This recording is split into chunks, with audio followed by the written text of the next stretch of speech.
Hello everyone, class 11 physics में आज हम लोग अपने चैप्टर में आगे का टॉपिक कंटिन्यू करते हैं। जो नेक्स्ट टॉपिक आ रहा है उसमें हम लोग अब जो ग्रेविटेशनल एक्सेलरेशन है उसके बारे में देखेंगे कि वो अगर हम पृथ्वी से ऊपर जाते हैं तो उसमें चेंजेस कैसे होते हैं। तो यहाँ पे डेरिवेशन इसमें किया गया है। यहाँ पे आप राइट साइड में देखेंगे फिगर में एक इसमें अर्थ का सेक्शन दिया गया है। सर्कुलर आपको नज़र आ रहा होगा, लेकिन अर्थ कैसी होती है, स्फेरिकल। तो इससे एच हाइट ऊपर अगर आपका ऑब्जेक्ट है तो ऊपर की ओर गया हुआ पॉइंट, उसका मास m है। तो आप जानते हैं न्यूटन के नियम से उसके ऊपर जो फोर्स होगा वो होगा F G M E M upon RE² where M is the mass of earth और RE क्या है, radius of the earth. Earth की रेडियस, स्मॉल m उस ऑब्जेक्ट का मास है जो उस ऊंचाई पर रखा हुआ है। आप ये भी जानते हैं कि जो फोर्स होता है, जो वस्तु का भार होगा mg, वो नीचे की ओर वर्क करेगा और यही भार न्यूटन के जो आकर्षण बल है उसके बराबर होता है। तो इसमें अगर हम दोनों को बराबर रख रहे हैं तो इसके बाद इसमें यहाँ पे m से m कैंसिल हो जाएगा। और उस हाइट पर अगर हम देखें तो जो गुरुत्वाकर्षण त्वरण होगा वो जी प्राइम से डिनोट किया गया है। और जो हाइट है वो RE+H नज़र आ रही है आपको, ये सेक्शन जो नज़र आ रहा है। तो यहाँ पे जो इक्वेशन 3 आई है, इक्वेशन 3 और 4 को, इक्वेशन 4 को 3 से डिवाइड कर देते हैं तो आपको एक्सप्रेशन मिलता है। इस एक्सप्रेशन में आप देखेंगे तो कुछ चीज़ें कैंसिल होंगी, जैसे GME कैंसिल हो गया आपका, RE² अपॉन RE+H का होल स्क्वायर है।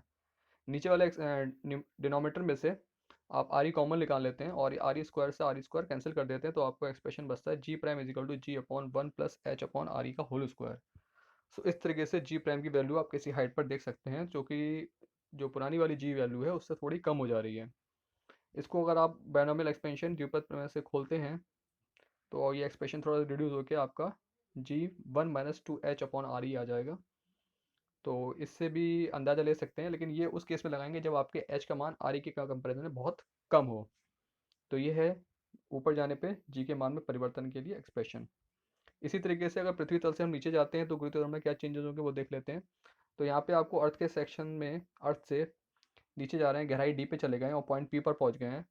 तो जो अर्थ का बचा हुआ हिस्सा है उसकी जो रेडियस बची RE - D, फिगर में आपको नज़र आ रहा होगा यहाँ पे RE - D।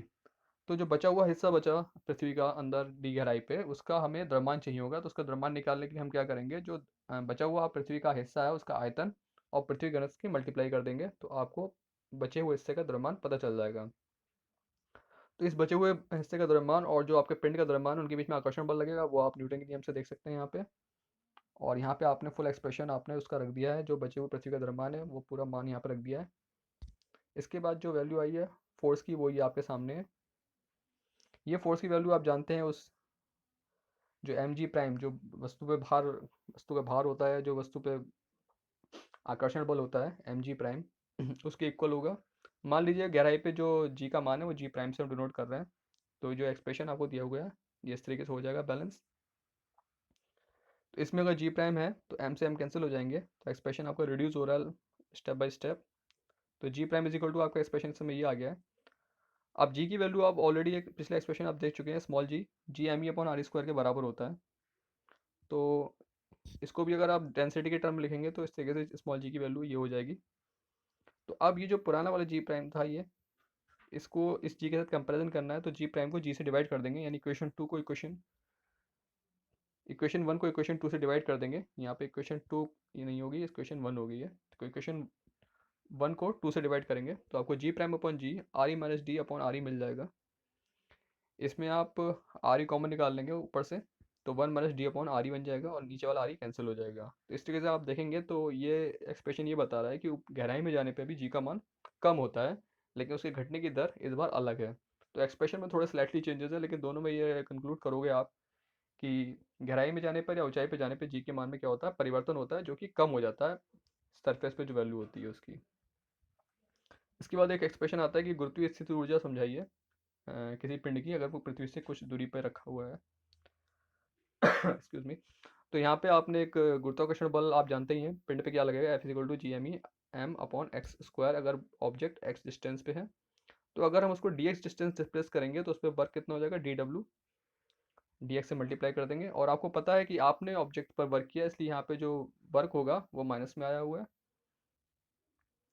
और इसके बाद अगर आप टोटल वर्क निकालना चाहते हैं अनंत से लेके r दूरी पे लेके आ रहे हैं, तो उसमें कितना वर्क होगा, आप इंटीग्रेशन कर देंगे इन्फिनिटी टू r तक का।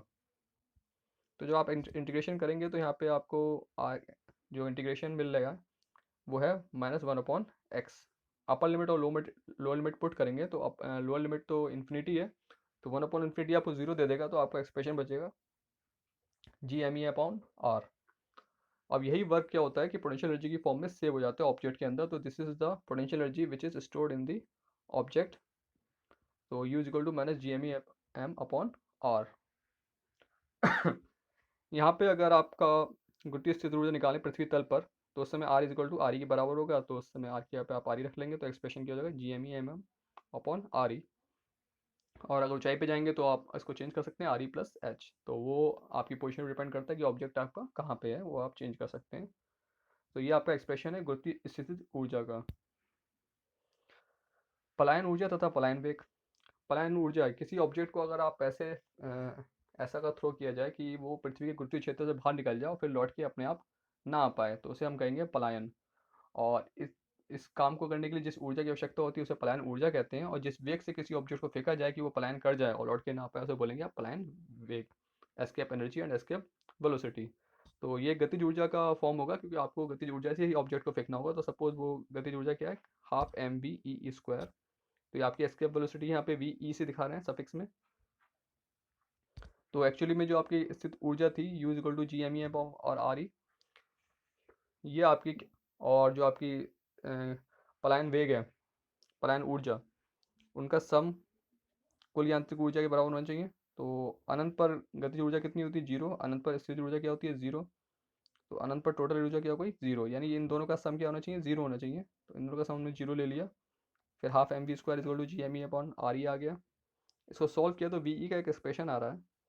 ये जो वी का एक्सप्रेशन है, इसको भी हमने इस रिलेशन से G_ME और GRE² से कन्वर्ट कर लिया। तो वी बराबर आ गया √2G_RE। नो, आप एक बात नोट करेंगे कि इसमें जो क्वांटिटीज़ हैं, जी की वैल्यू फिक्स है, RE रेडियस ऑफ अर्थ ये भी फिक्स है, तो पलायन वेग फिक्स है जो आप कैलकुलेट कर सकते हो। जो निकालोगे आप कैलकुलेट करके तो निकल के आएगा 11.2 किलोमीटर पर सेकंड। यानी अगर आप किसी ऑब्जेक्ट को 11.2 किलोमीटर पर सेकंड के स्पीड से फेंकते हैं पृथ्वी से सीधे ऊपर ऊर्ध्वाधर, तो ऑब्जेक्ट पलायन कर जाएगा, पृथ्वी गुरुत्वीय क्षेत्र से बाहर निकल जाएगा। यही पलायन वेग का मान है।